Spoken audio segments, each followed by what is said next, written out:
Good morning. Gusto ko lang i-share sa inyo ang isang motor na nagawa ko. Ito is kuliglig ang tawag ko dito kasi ang makina nito is yung pang kuliglig talaga. Yan.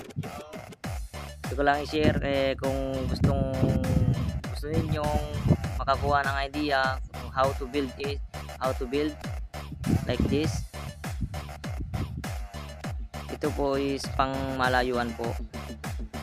Tumatakbo po siya ng 200 to 300 kilometers dire-diretso within 5 to 6 hours depende po sa pagpiga ng accelerator. Ito po is 1 liter for 1 hour. Ganun po siya katipid. Hindi na po ito yung yung dati niyang sa harap. Pinalitan ko na po siya. Pang version 2 po na sniper ang nilagay ko sa harap. Bale yan po is hiningi ko sa kapatid ko kasi may sniper po siya na 150. Kaya pangalan po niya yung nakalagay dyan. Then naka eagle eye na rin po siya. Ito po siya. Convert lang po, modified. Alam naman natin ang Pinoy is magaling mag-modified. Ito po yung isang katunayan na ang Pinoy is hindi maanuan yung galing sa pagmo-modified kung may talent ka talaga sa pagmo-modified. Ito po is kinopya ko lang po sa gawang Japan, Thailand. Ang Thailand naman is magaling din sa pagmo-modified. Bale, nakakuha din ako sa kanila ng idea, pero iba po ang sa kanila. Sa akin, iba naman. Sa kanila kasi is iba. Pero almost the same concept lang kami na modified. Iba lang yung sa kanila, yung ibang klase din. Sa akin kasi is pang long ride. Pinang-long ride ko po siya. Cagayan Valley to Ilocos. Yan po ang lagi niyang ruta. Kung sa mga nakakakita po yan dito lang po siya ngayon sa Ilocos. Madalang na po siyang lumabas. Kasi nga diretso ang biyahe natin sa truck. Hindi tayo makapagliwaliw ba. Diretso po ang biyahe natin sa truck. Na videoan ko lang kasi yung sa Facebook ko kasi na sa Facebook ko to. Naka-upload na sa Facebook ko to. Gusto ko lang i-share sa inyo kung ano yung naging conversion sa kanya. Disc brake po sa likod, disc brake din po sa harap. Ano po to? Scooter po ito na dati po siyang scooter na ginawa kong modified kuliglig. Yan po. Ang makina niya is yan na po ang talagang makina niya.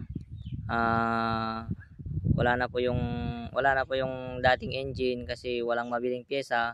Kaya yan, pinalitan ko po ng ganyang makina. Yung mga pyesa niya is yung dati ring pyesa nung dating engine.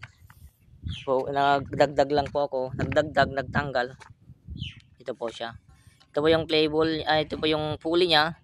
Pulley din po ito ng pang scooter na GY6 engine. And ito po is torque drive is Mio 125. Ang bell niya is modified na rin. Modified siya. Modified. Kasi ito yung bracket niya. Oh. Puro modified po. Yan.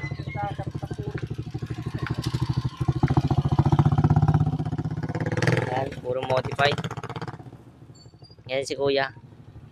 May bebenta atang ewan ko. Ito po. Andarin natin para makita nyo kung ano po yung andar niya pag Ito po siya pag umandar. Baka sabihin nyo po kasi hindi siya umandar. Yan po. Yan po siya. Umandar po.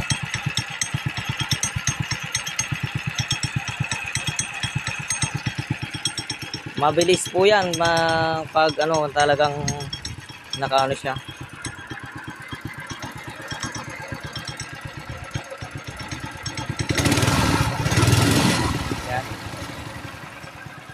Message lang po kayo para makakuha kayo ng idea kung gusto rin gumawa ng ganito. Message nyo lang po ako. Kung hindi ko man mabasa agad, re-replyan ko naman po kayo. Para makakuha din po kayong idea kung gusto yung maggawa ng ganito. Ano po, hindi na po ako yung madamot na tao. Sasabihin ko naman po kung ano yung naging ano dito kung sakali. Depende na lang po sa inyo kung anong gusto nyong ilagay na na parts. Ito. See you. Ingat na lang po. Thank you.